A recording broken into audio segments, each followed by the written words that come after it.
and welcome again to the Explaining History podcast. And I want to turn today to the declining fortunes of the Harold Wilson government. You can sort of divide Wilson's time in office from 1964 when he won a narrow majority, to 1970 when he's defeated by Ted Heath. There's another election in 66, into sort of kind of waves of sort of optimism, not quite the same sort of euphoria that one saw in 1997 when Labour was elected. A lot of the euphoria was more manufactured than you think. The pictures of Tony Blair outside Downing Street with kind of throngs of people cheering and saying, "Hooray, you've liberated from Margaret Thatcher." Most of those people apparently were the families and friends of Labour Party staffers. So, but there was in 1997 a genuine kind of relief that the Tories had been defeated. The social brutalities of Thatcherism notwithstanding, the Tory government had simply got into a place of kind of sort of necrotic kind of corruption, and MPs being paid to answer questions from Mohammed Al-Fayed and things like that.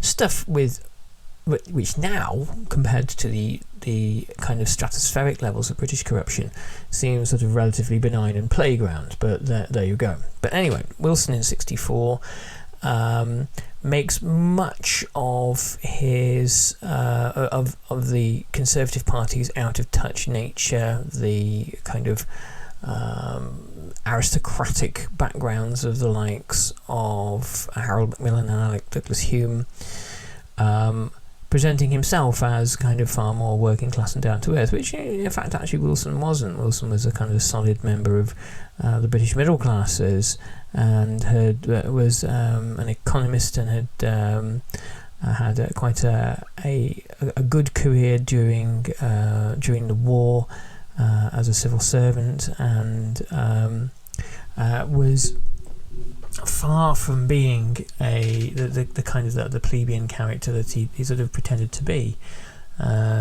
Famously a pipe smoker and a beer drinker, and much of this is kind of a part of his performance. But there was a sense in Britain in the early 1960s of egalitarianism. There's a kind of a brief moment in the early 60s with sort of playwrights like John Osborne and the rise of working class actors, and Sean Connery and Michael Caine and people like that, and obviously the things like the Beatles, and the idea that kind of the working classes, and particularly the north of England, was a place of kind of cultural vibrancy and agency, something that's kind of rarely acknowledged, and that this kind of egalitarianism, which would be paired with a sort of a kind of tech utopianism. This was the age of kind of atomic power and the space race and things like that.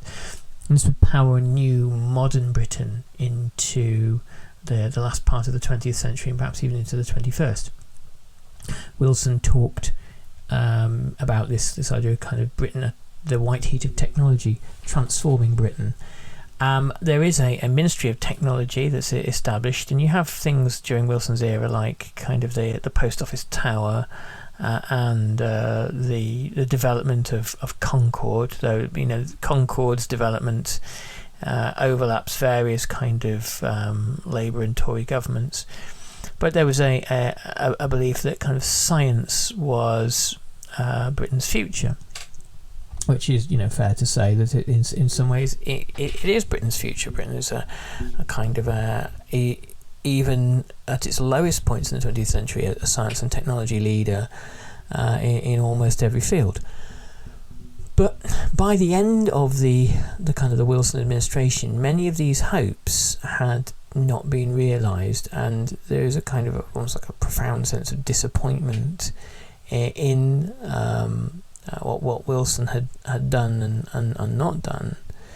And the second part of the Wilson story, I mean, obviously Wilson comes back in 1974, briefly until 76, a very kind of much diminished character.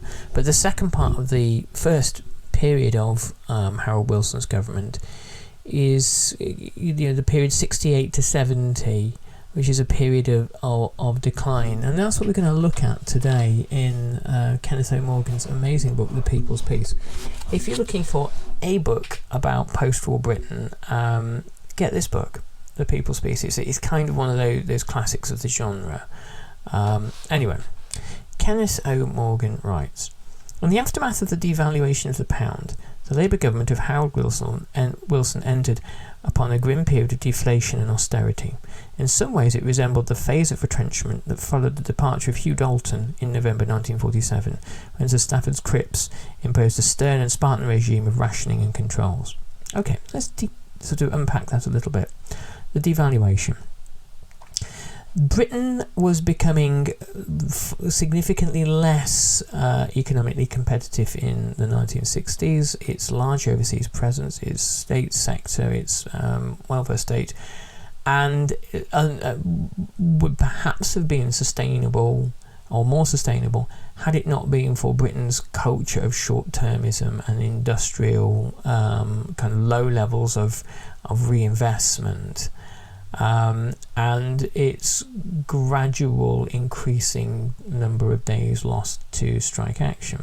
Now we'll come on to strike action in a little bit, and much of what happens in the 1970s within industrial disputes could perhaps have been prevented by Wilson in 68 and 69, but we should explore that. So Britain is finding it harder and harder in the 60s to pay its own bills and to pay its own way, and becoming less and less of an attractive place for people to overseas companies to want to invest.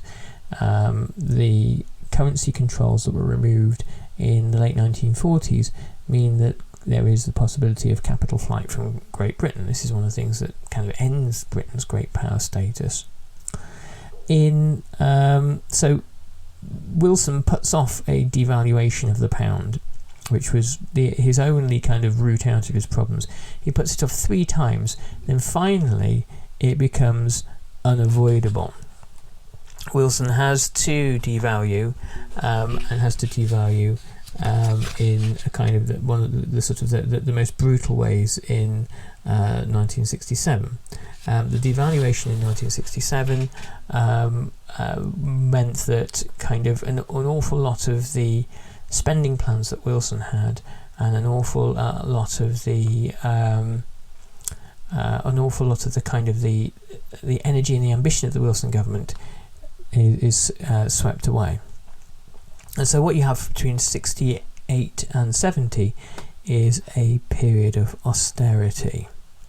And periods of austerity under Labour governments in Britain are always particularly resented by Labour Party members, by ordinary people who assume that the kind of the economic cruelties inflicted on the British people, that's really the job of the Tories.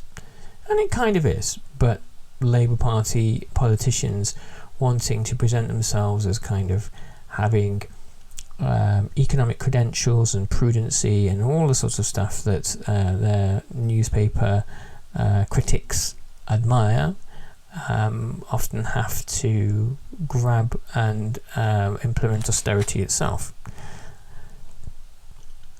The economic leader this time was a very different personality. Roy Jenkins, the son of a South Wales miners agent who had progressed through Balliol and being Attlee's private secretary to create a public image of confidence, competence and sociability. Jenkins, indeed, in many ways, seemed an unlikely spokesman for what he promised as 2 hard years of slog. In time, his image of fastidious superiority and alleged taste for flying claret became the butt of journalists and clubland wits. He ended up as Chancellor of Oxford University, but Jenkins was also a tough operator who had been a striking success at that traditional graveyard of reputations, the Home Office, where his liberal policies and attack on censorship and repression chimed with the prevailing tolerant mood. He had also deepened his knowledge of political affairs through writing some notable works on political history, including the studies of Charles Dilke, Asquith, and the crisis between the Liberal government and the House of Lords in 1909 to 1911. Indeed, the temperamental affinity between the ex-Gatescalite Labour right and the Asquithian Liberals of a former era was noted.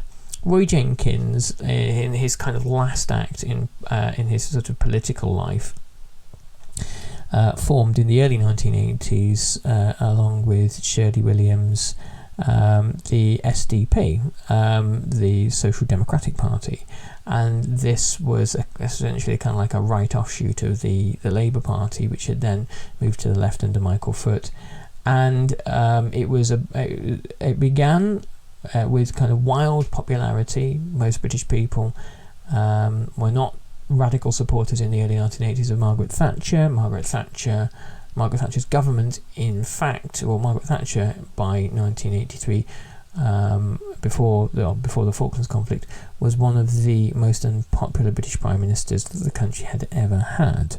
However, the Labour Party under Michael Foot also struggled to be electorally successful, and the belief that Jenkins had, who's kind of on the right of the Labour Party and had an affinity with kind of the Liberals, was that there's a kind of like a division of the Labour vote would ultimately defeat the left of the Labour Party.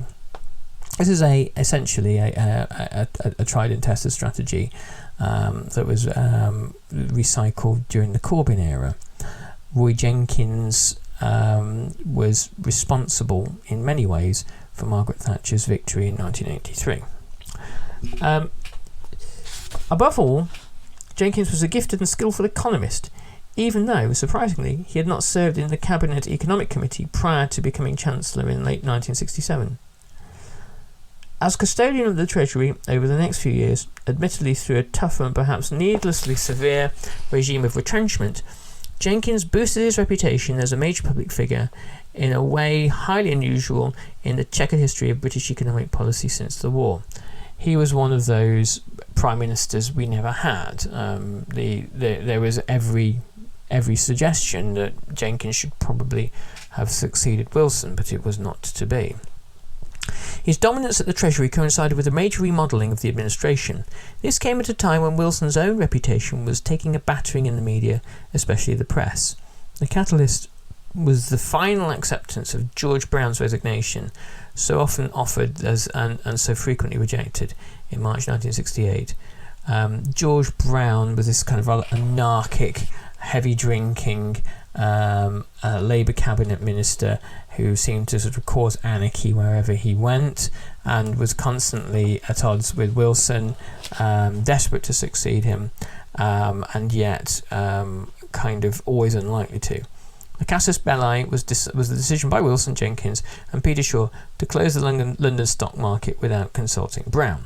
This relieved Wilson of an impulsive and difficult, if in some ways inspirational, minister. His successor at the Foreign Office was Michael Stewart, who had been there before. Meanwhile, James Callaghan at the Home Office began to repair a reputation somewhat dented by his difficult 3 years as Chancellor, but much of the energy of the government clearly lay elsewhere. Anthony Crossland, another ex-Gatescalite on the right of the party, became the Secretary of State in charge of trade and industry, and was in clear command of economic matters in partnership with Roy Jenkins. It marked, among other things, the final triumph of the Treasury over the concept of any Department of Economic Affairs. The Department of Economic Affairs was an innovation set up by Wilson in 1964 after the Wilson victory, and it was a poorly thought through institution. It sort of didn't so much take powers from the Treasury as kind of duplicated its role.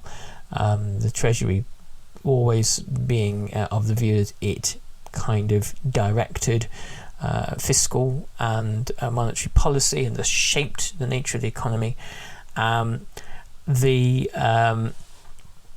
The Department of Economic Affairs kind of dies on the vine. It's starved out initially, and there were stories of it being assigned kind of essentially broom cupboards in government ministries, and being underfunded and marginalised, as is often the way in Whitehall when a minister's innovation does not meet with civil service approval. Another thing worth briefly depacking here or unpacking is this term Gaitskellite, what it means. And it was a reference to Hugh Gaitskell, who was on the right of the Labour Party, who was one of Labour's last chancellors before the defeat of the first post-war Labour government in 1951, and who had always kind of clashed with the left, particularly with Nye Bevan, the founding figure of the NHS. The right of the Labour Party is probably really called the shots in the Labour Party for most of the party's history. It is a party. It is a kind of like a tendency in the party that that doesn't dismiss the value of things like a welfare state, but is more likely to veer towards austerity when required, when required is a very debatable concept, but more likely to veer towards issues of positions on national security, NATO, of Atlanticism, and synchronizing foreign policy with the United States of America than figures like Nye Bevan, later on Michael Foot, Tony Benn, those sorts of individuals. And they were in some ways the kind of the heyday of that tendency in the party was during the Second World War and the early Cold War, when Labour could establish itself essentially as a kind of a party of state, as a party that could be trusted with things like national security. And I say, by the way, when I say trusted by the established elites in Great Britain, who almost immediately, almost from kind of Ramsay MacDonald's government onwards, had felt that he had kind of successfully tamed the Labour Party, which is a fair comment, really. So Gaitskellites were those on the right of the Labour Party who followed Hugh Gaitskell. Hugh Gaitskell died in 1963. Many conspiracy theories swirl around this, but died really of natural causes, and would have no doubt been a future British Prime Minister had he lived. The Gaitskellite tendency was kind of, it had its ultimate expression under Anthony Crosland, who wrote a book called The Future of Socialism, and that became almost like a blueprint of New Labour in the 1990s. So, to balance these right-wing advances in typical careful Wilsonian manner, two old Bevanites also progressed in notable fashion. Richard Crossman became Secretary of State in charge of social services, while Mrs. Barbara Castle, the only woman cabinet minister, made spectacular rise as Secretary for Employment and Productivity, in charge of key sensitive negotiations with the TUC, the Trades Union Congress, of which we'll talk about more, on incomes policy. In the other changes, Edward Short went to Education and George Thomas to the Welsh Office, Cledman Hughes went to Agriculture, and Patrick Gordon Walker left the government altogether. Significantly, Dennis Healey, the Minister of Defence and one of the clear ministerial successors since 1964, was not promoted. But he had publicly disagreed with the Prime Minister, both over cuts in defence expenditure and over arms sales to South Africa, which Healey at that time supported. Healey was that part of the Labour tradition that was hawkish that viewed what remained of the British Empire and Britain's kind of overseas imperial role as still serving some important good. There's this weird idea that people have about the post-war Labour Party, that it was somehow not an imperialist party. The wealth, much of the kind of wealth invested in Britain as a result of the welfare state came from Britain's control of Malayan rubber, and in the 1960s, as Defence Secretary, Healey was very keen on waging war from Borneo into Indonesia. So in internal party terms, with men like Peter Shaw moving up in the administration, the government shifted marginally to the left with these changes, so far as these factors had any meaning in the period of incessant financial crisis in which the government operated. But the dominant feature of all was probably the continuing pressure on Wilson's personal standing, with failure on the economy, Europe and Rhodesia sagging support in the polls, and a mood of almost psychotic apprehension throughout the party and the administration. So again, let's unpack a couple of things there. So obviously we know that there's been this kind of mounting economic crisis in Britain from the 1960s onwards. There was this post-war consumer boom, which isn't so much a product of Britain's expanding economy, but an expanding world economy, led by America in the 1950s and 1960s, that everyone kind of benefits from, or at least most of the first world nations do. And this is starting to slow down by the late 1960s. And many of Britain's kind of structural problems are still there. On the subject of Europe, well, the British had the opportunity in the late 1940s to join the European Coal and Steel Pact, and failed to do so. So it was a Labour government that rejected this. The British applied several times to join the European Economic Community. Under Macmillan, they were rejected, and also under Wilson. De Gaulle took kind of great and perverse delight in saying no to Great Britain, not wanting an Anglophone voice and British power within the community.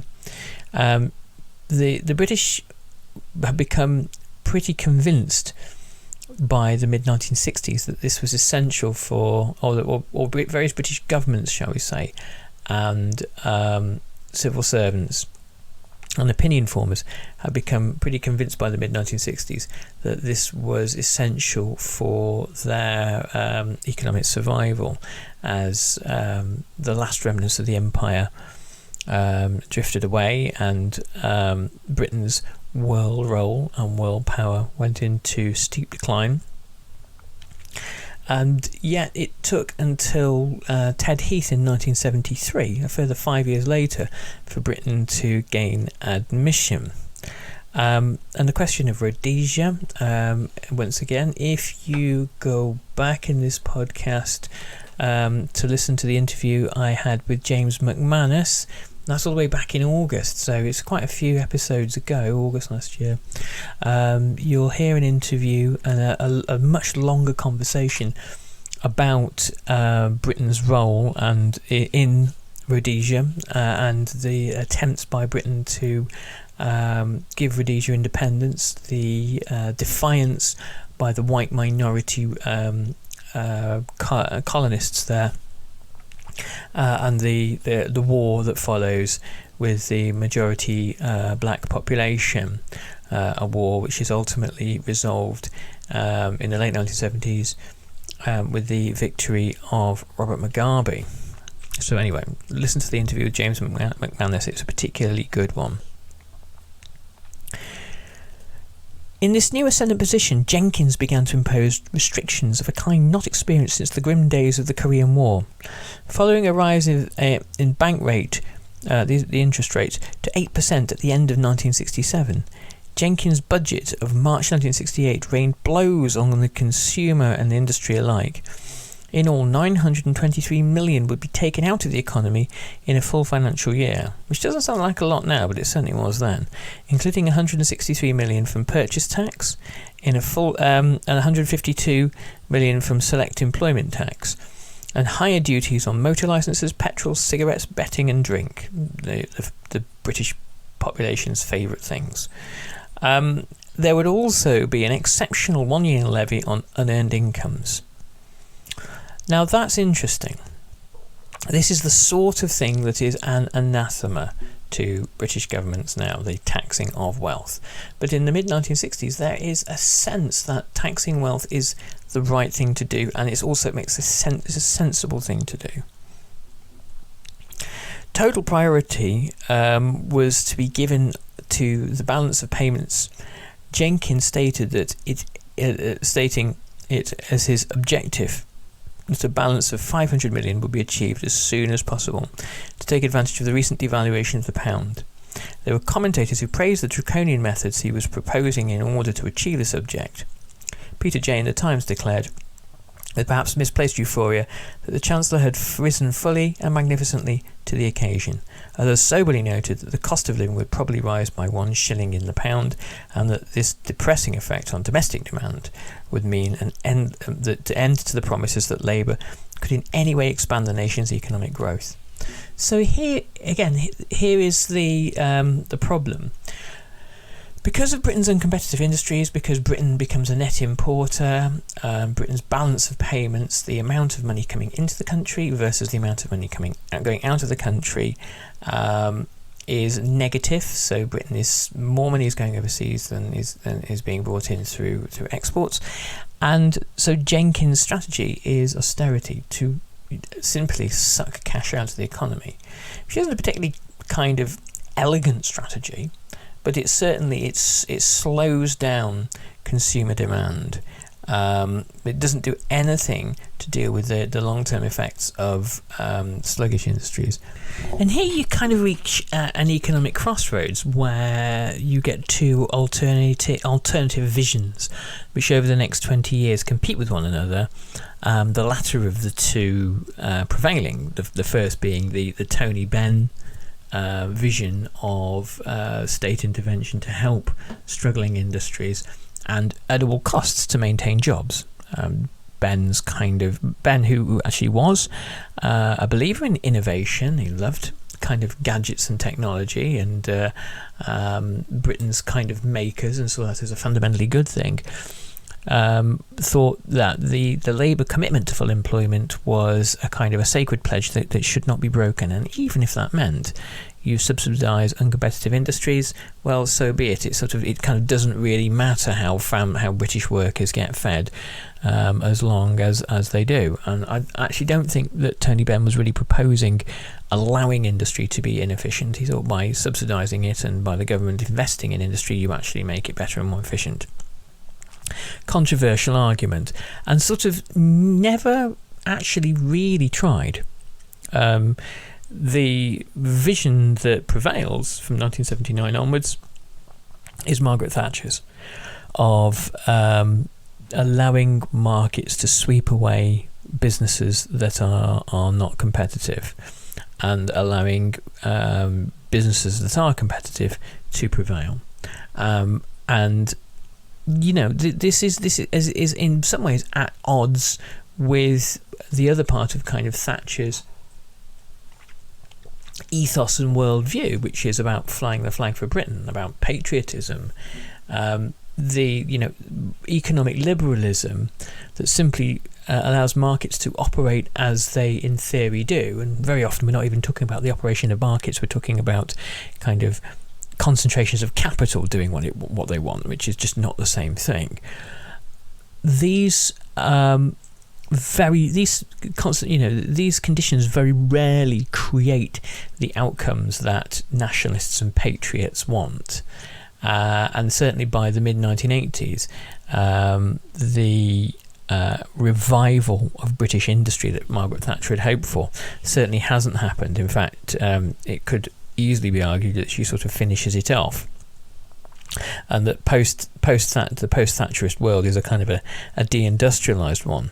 Certainly, British manufacturing doesn't come back as a result of Thatcherism in the 1980s. The Jenkins' stern regimen continued. Indirect taxes were raised by 10% through the regulator, and the higher purchase controls were tightened still further.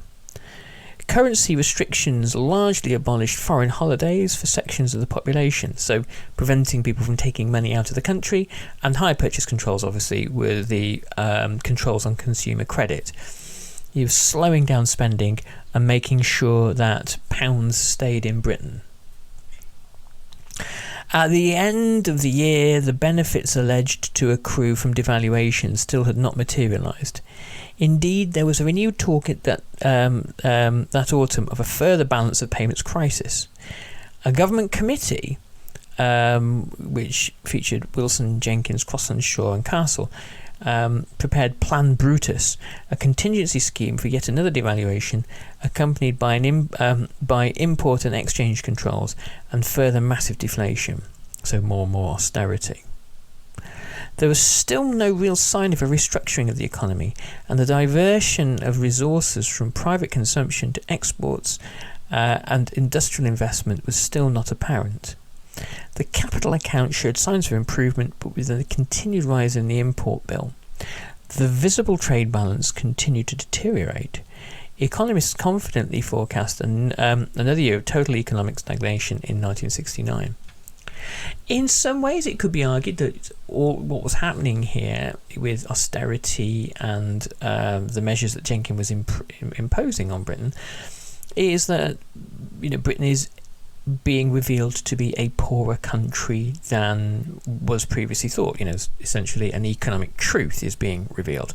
But that in itself doesn't really win elections. People don't want economic truths. They want abundance and good times and that sort of thing.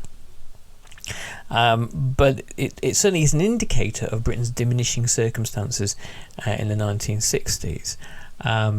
The thing that we will see, and I'll do this on the next of these podcasts, it's probably worth doing a two-parter, is that economic crisis and stagnation would be the catalyst to labour disputes. And throughout the last part of Wilson's administration and into Heath and then Wilson's second administration and then Callaghan, the country's fundamental problem, as was seen by the tabloid press and the broadsheet press, was that of industrial relations. And one could argue that Margaret Thatcher's entire mandate in the 1980s was to break the power of Britain's trade unions and to fundamentally change the way that Britain's labour force functioned. In this, she was successful, but in very little else. But anyway, I'm going to finish there. Thanks everyone for listening, and thanks everyone. I had some really, really good feedback, some really, really positive feedback from last week's podcast. Ruffled some feathers, as inevitably it was going to, but you can't hope in life to go around pleasing everybody, can you? So thanks for everyone's support, and there'll be an incredible podcast coming next week. I am interviewing a brilliant academic, Lauren Lesage-Shepherd, from the University of New Orleans, who has a new book about the campus culture wars in America during the 1960s, looking at the ascendancy not of the radical student movement, but of their nemesis, the kind of the growth of campus conservatism and its impact on the development of politics in America for decades afterwards. So check that out. Anyway, all the best. Thanks very much, everyone, and goodbye.